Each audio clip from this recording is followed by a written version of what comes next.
Why would the Utah Jazz want Brandon Ingram? And what does it mean that he said, no, I don't want to go to Utah? We'll talk about that. Plus, does Walker Kessler have trade value? And what are we doing with all of this TV ratings garbage? It's all coming up on an edition of Ask LOJ next on Locked On Jazz. Bum bum bum bum bum bum bum bum bum bum bum.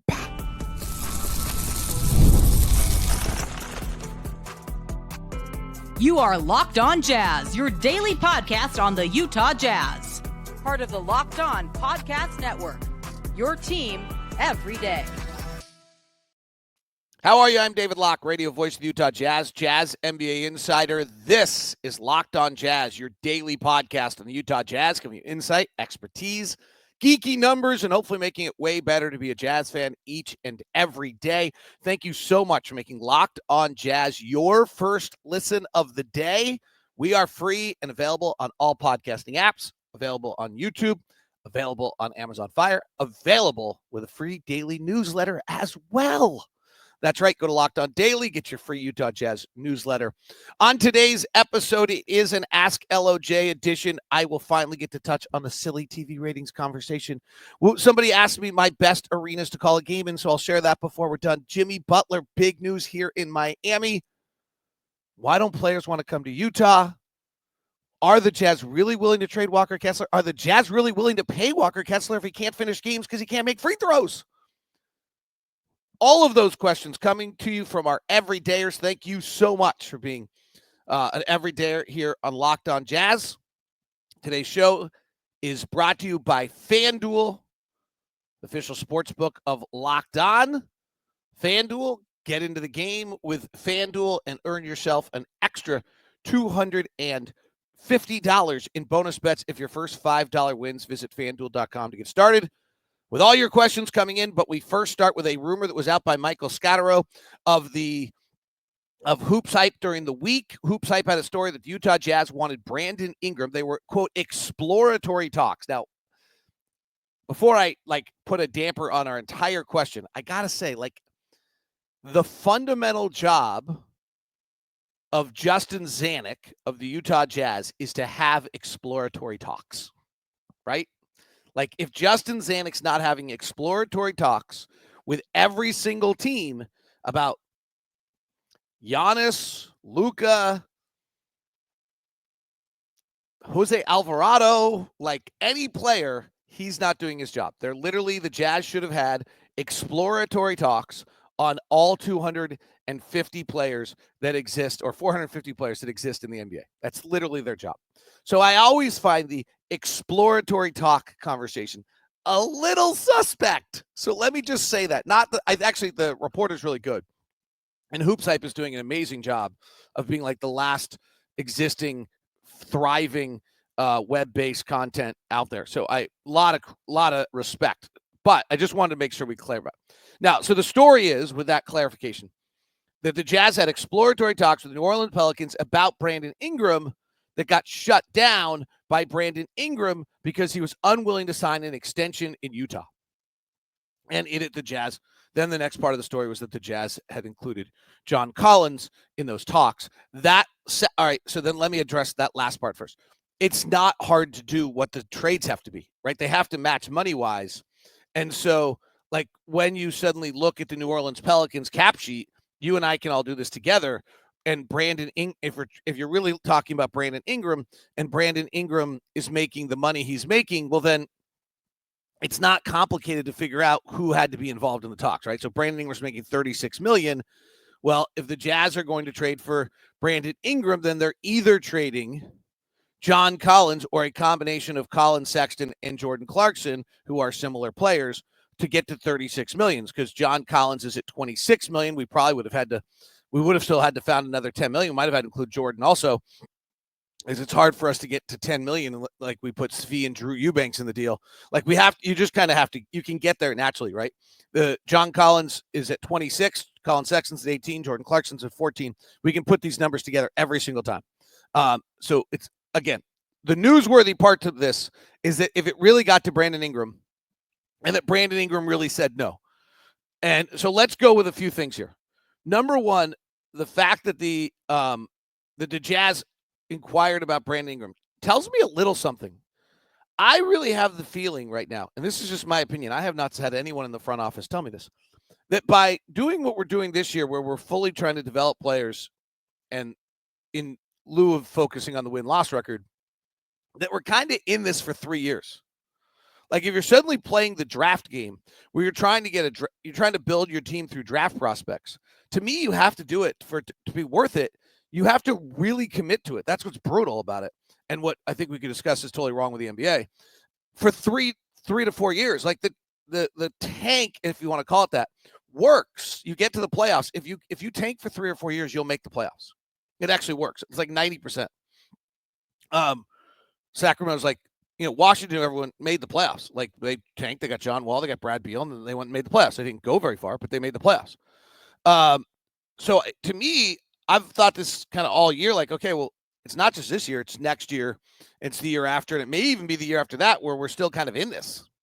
And for us to be having exploratory talks about Brandon Ingram, the bigger story to me tells me that our front office is not totally set on that. Like that they haven't pulled the hands off the controls, and they aren't sitting here saying that, yeah, next year we're going to have,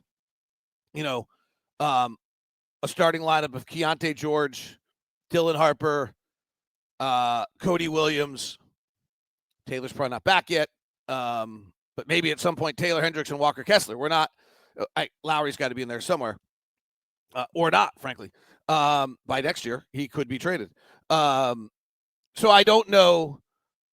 That to me is the number one takeaway here is that the Jazz front office is having these exploratory talks and is considering going to get a player like Brandon Ingram. Brandon Ingram, to me, is a top 50 player in the NBA, probably not a top 20 player in the NBA. A little suspect on whether his game really helps you win, but he is a bona fide 20-point-a-game scorer. And you do get and you can go give him the ball and get a bucket late, which is something that Lowry has struggled with. So you get a little interesting, at least with Brandon Ingram and Lowry Markkanen as a team with Ingram sitting there at 6'9", really a wing scorer, Lowry at 7'1". It gets super interesting. I mean, Ingram does score 22 points a game, right? Like he is a bona fide scorer, 24 points a game a few years ago. He's scored over 20.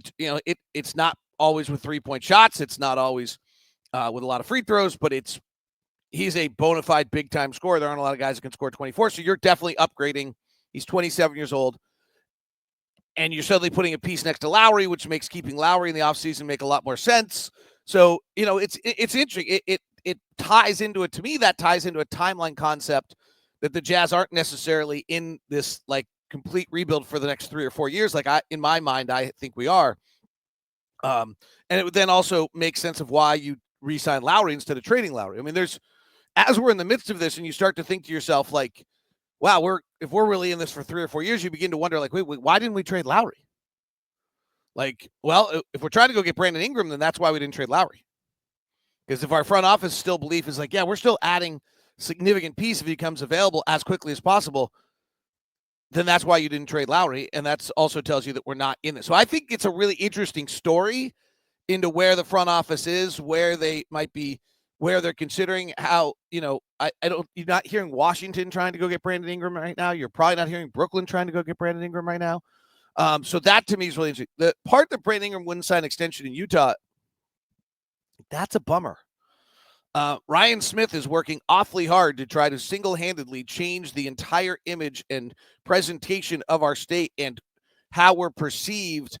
And if Brandon Ingram really said he wouldn't sign in Utah, that is kind of a blow to that. Now, I want to point out that I think that story also can be a little misleading. Like, I'm sure he's not willing to sign in Detroit, Cleveland, unless Cleveland's so good right now that they've changed that concept, but I don't think so. The amount of cities that, hey, I'm in Miami. Yeah, everyone's willing to re-sign here. And I can tell you why. I mean, it's the most beautiful people in the world and the most beautiful weather, and it's absolutely fabulous. I couldn't imagine anything better than being a 28-year-old multimillionaire living in Miami. Like, it'd be freaking incredible. And so, I think that the truth is that probably 22 of the 30 cities maybe 24 of the, or 29 cities, 28 cities in the NBA are probably cities that Brandon Ingram doesn't want to sign in either. Unfortunately, we get the headline and it kind of links back to, you go to Utah, right? I ain't going to Utah. Like all the various Ronnie Cycli and Derek Harpers and all those various stories along the way. And so I think that that is disappointing to hear that was said by Brandon Ingram. I don't, and it's not great for Utah. I don't know that I think that is a spotlight on Utah in a manner that we're probably taking it. I think that was probably true for, I think people are willing to go play in Houston. I think people are probably willing to go play in Atlanta. I think people are probably willing to go play. I don't know if people are really willing to go play in New York. It's pretty hard. I think people are willing to go play in LA. It'll be interesting to see if after Steph leaves, if people are willing to go play in San Francisco. But that's about it. Like Miami, maybe Orlando. Taxes are really good, and the weather's good. But that's about it. And so I think you can overplay that one a little bit. All right, good question, good conversation. Way to bring that story back up. A lot of questions about Walker Kessler and a lot of different opinions about Walker Kessler, and we do that next on Locked On Jazz.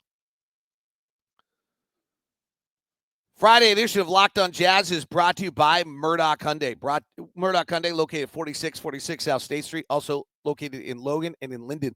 I want to make sure that we give you the VIP experience that you deserve by being a Locked On every day or so. If you're looking for a car right now, I would suggest that you include the Hyundai.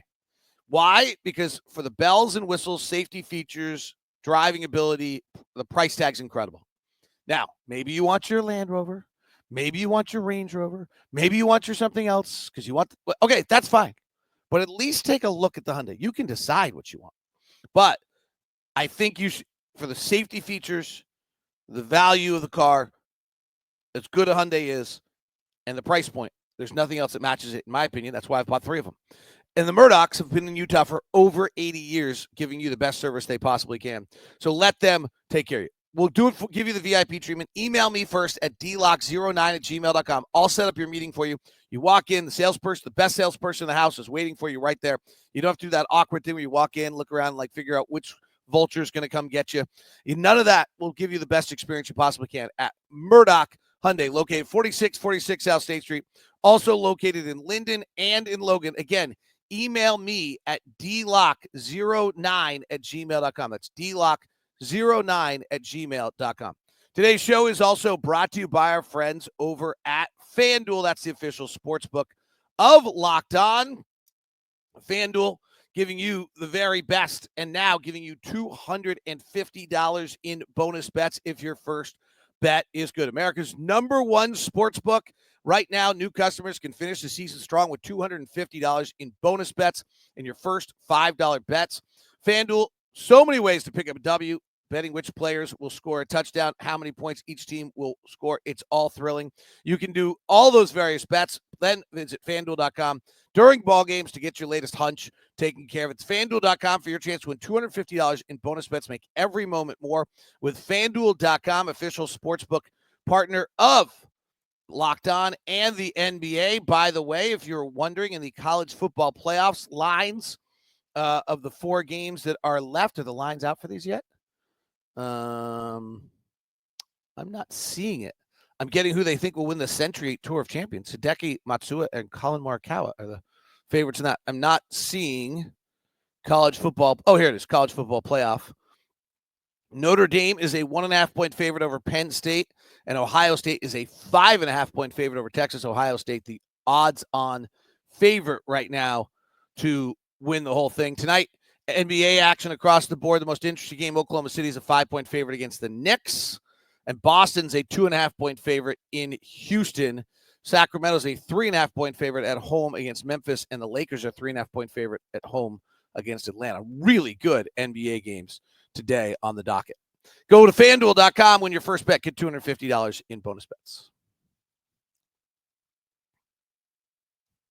Thanks so much for making Locked On Jazz your first listen of the day. I greatly appreciate it. Thank you for making it an everyday occurrence. We also have a daily newsletter for you. It's available at LockedOnDaily.com. Gives you exclusive Jazz content, national article from Katie Heindel and Mike Schreier, Katie Monday, Tuesday, Wednesday, Mike on Thursday, Katie on Friday. Josh Lloyd's Fantasy Experts. It's the #1 ultimate stop NBA newsletter. Please sign up at Locked On Daily. It's free. Just goes right into your inbox. All right, let's go back to your questions. You guys do such a great job on any inside information on what the Utah Jazz would do if they really got a good trade offer for Walker Kessler, particularly Walker's untradeable, or would the Jazz move him for a decent prospect? And then the next one came in.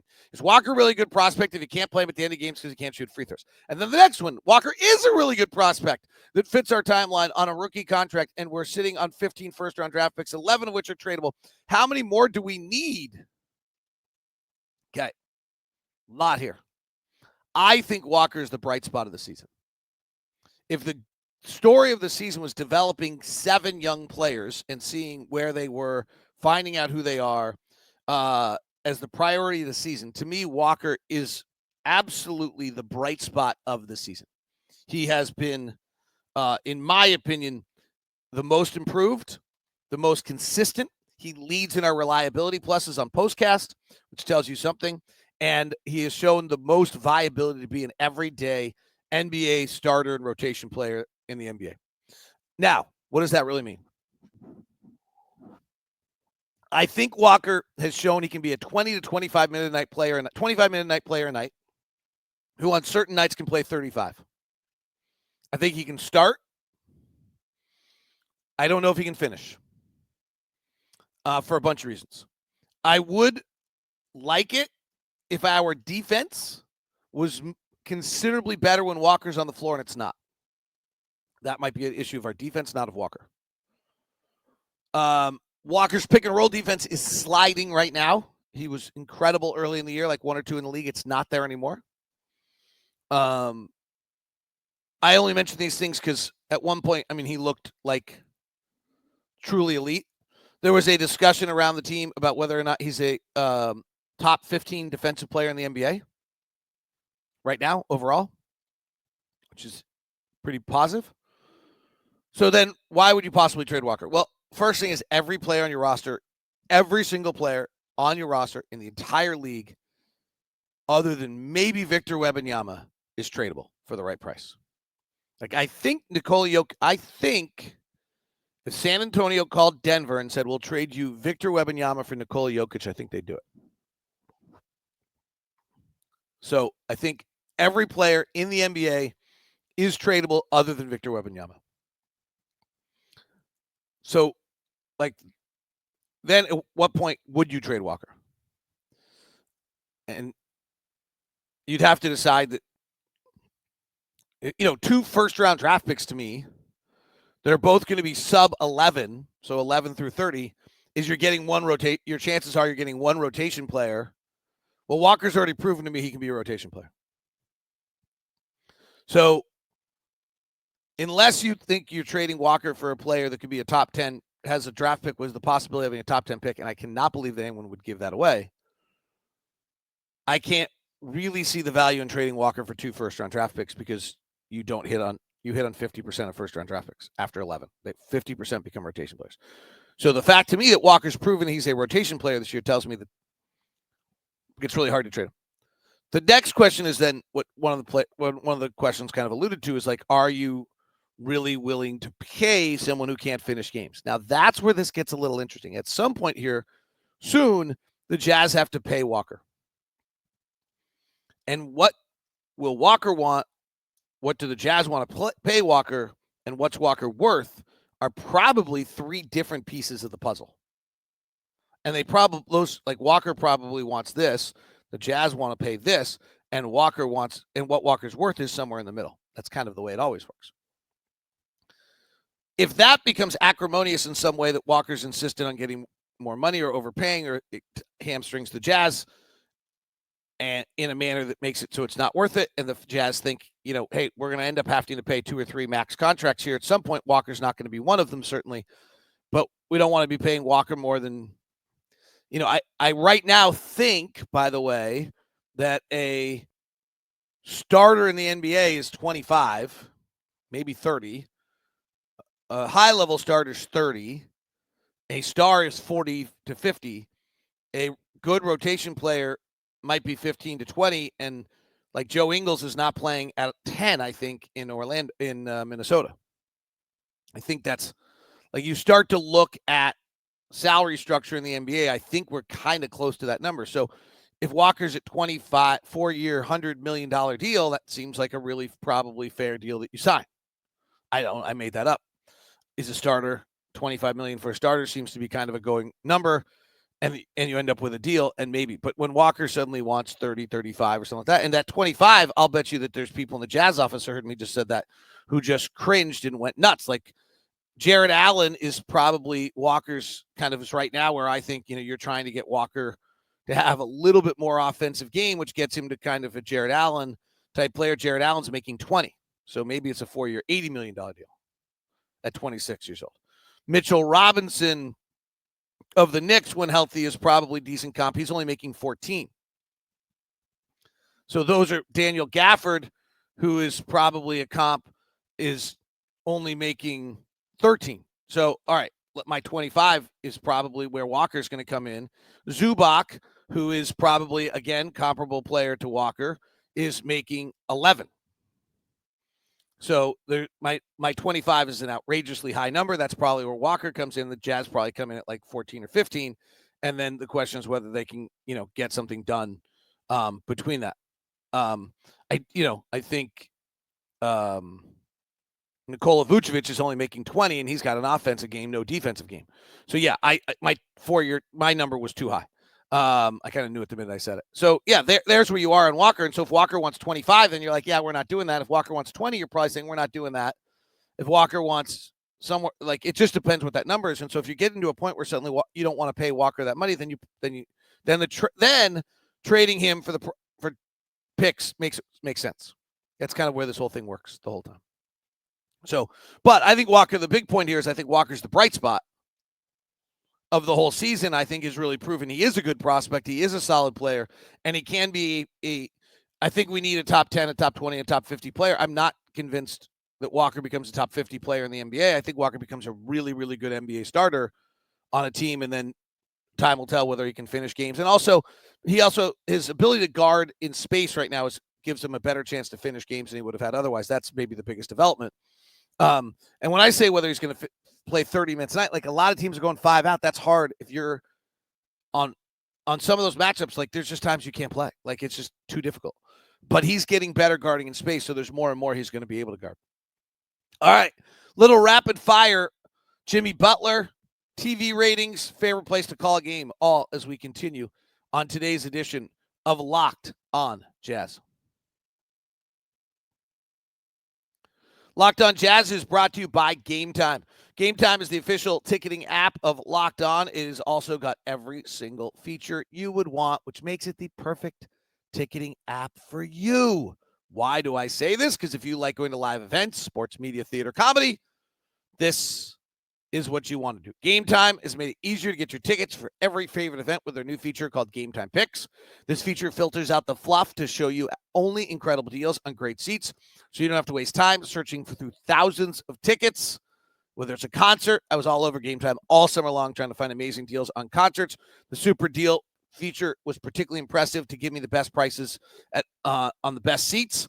The app all-in pricing shows me the total cost up front with no surprise. Also gives me my ticket view. Also gives me my guarantee. So take the guesswork out of buying tickets with Game Time. Download the Game Time app. Create an account. Use the code LOCKEDONNBA for $20 off your first purchase. Terms apply. Create an account. Redeem LOCKEDONNBA, LOCKEDONNBA for $20 off. Download the Game Time app today. What time is it? It's game time. I will never sing again, I promise.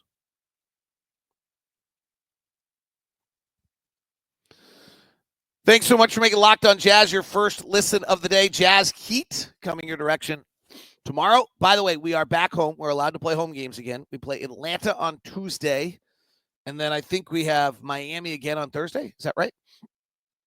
Next week, so get your tickets at utahjazz.com.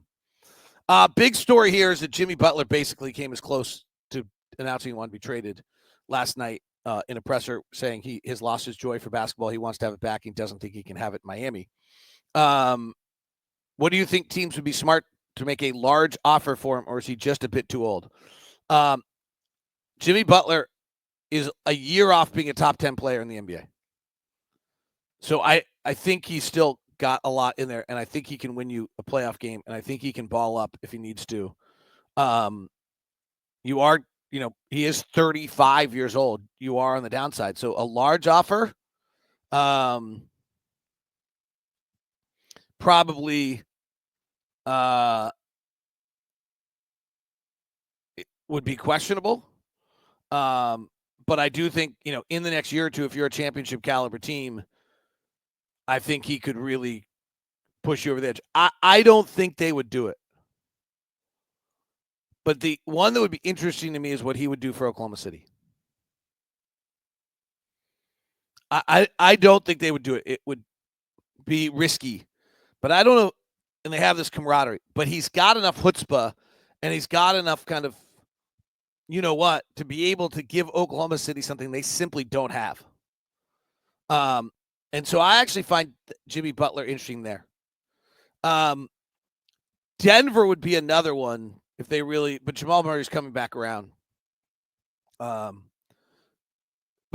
Jimmy Butler would move the needle for a championship caliber team in what is a wide open race, unless you really just believe Cleveland and Oklahoma City are so much better than everyone else that the race isn't that wide open, which might not be an outlandish idea. There's an article in the Deseret News about NBA ratings being down and what can be done to bring viewers back. What are your thoughts? All right. I thought Doug Robinson, who I know well, respect immensely, I think has been one of the best sports writers ever in Utah. I thought this piece was terrible. And let me tell you why. In today's NBA, all 5 players camp out around the three-point arc, cast up 25-foot bricks. During one game in December, the Bulls and Hornets missed 75 three-pointers. That's whiffing every 38 seconds. Okay, so let me address this, because I think this is crap. Let me go find the 2 worst freaking teams in the league from 20 years ago and pull their game and talk about how crappy it was. It sucked. Minnesota Timberwolves against whomever. It's such bullcrap to be pulling from the worst game. Second of all, so we're shooting a bunch of threes, and the league's making 38% of their threes right now. And he literally writes, and the mid-range is done. Dude, move your freaking walker out of the way while I have to move down the hallway. You old, grumpy soul. I love Doug. I don't know why I'm making it personal. I really think Doug's the best writer. He and Lee Benson are probably the 2 best writers ever in Utah. But it's such a stupid comment. There's nothing interesting going. There's little working the ball inside for a good shot. There are a few mid-range shots. So when did it become more interesting for a bunch of people to shoot 41% from 18 feet than 38% from 25 feet? Why is that suddenly so freaking beautiful? I don't get this. Here's the truth. It's just people bitching for the sake of bitching, and for whatever reason, people really like to complain about the NBA. We can get into that one if you'd like to sometime. It's a little controversial, my take on that. I'll keep it to myself for now, but I think I know why it is. But people just want to bang on the NBA. 5, 7, 8 years ago, all you heard about the NBA sucks. It's just a bunch of selfish isolation players. So we've increased passing, we've increased player movement, we've opened up the floor, and it's now people driving and kicking in passes that lead to outside shots. Yeah, there's more threes. But a few years ago, the bitch was the fact that all it was isolation guys going one-on-one. They're just a bunch of selfish players. We've eliminated that. 16 years ago, the argument was that nobody in this league can shoot. All they do is dunk. Okay, we've eliminated that. By the way, we're dunking at a higher rate than we ever have in the history of the NBA. We're having more shots at the rim than we ever had in the history of the NBA, basically. So the idea that you're not working it inside is total bullcrap. It's a total lack of knowledge of the game. What's actually happened is we've opened up the floor, we've increased floor space, and we've increased athleticism. Guys are driving, teams are cutting off the rim because that's good defense, because the rim's the most valuable shot, forcing kicks outside, which lead to three-point shots to the greatest shooters in the world. Shut the... That's my thought on that. I'm so tired of it. By the way, TV ratings were down 25%. Overall TV viewing is down 22%. It's also just lying with numbers. It's just lying with numbers because Honestly, because Colin Cowherd, Clay Travis, and a bunch of other people got bored for a week because they didn't have college football playoffs to talk about, and they didn't have anything about the NFL because everybody's clinched. So they decided to bang on the NBA for a week because they needed a topic. That's literally what happened here. And a bunch of hordeless following media members have just decided it's a fun article to keep writing. But there's no logic in it. There's no history to it. It's inconsistent logic to what's been complained about in the past. It makes no sense. Yeah, if you find the two worst teams in the NBA playing a game, it's probably not great. It never has been. And oh my gosh, that Carolina Panthers Jacksonville Jaguars game was freaking great. Seriously. On a more positive note, what are your favorite venues to call games, best arenas in the league to call games? So we call the game from the floor still in Chicago, Toronto, and one other place. Detroit. That's incredible. I'm way better when I'm on the floor than when I'm up high. Our best broadcast locations, like Sightline, not having fans be able to. I personally don't like fans walking behind me, spilling beer on me during a broadcast. I don't love that. I don't mind fans. I just don't love that. Best sightlines are non-Utah. I actually like our broadcast site in Utah. Non-sightlines, Indiana and Oklahoma City have the best ones. Maybe one other. Cleveland's not bad. We're up a deck in Cleveland, but we're right on top of the game.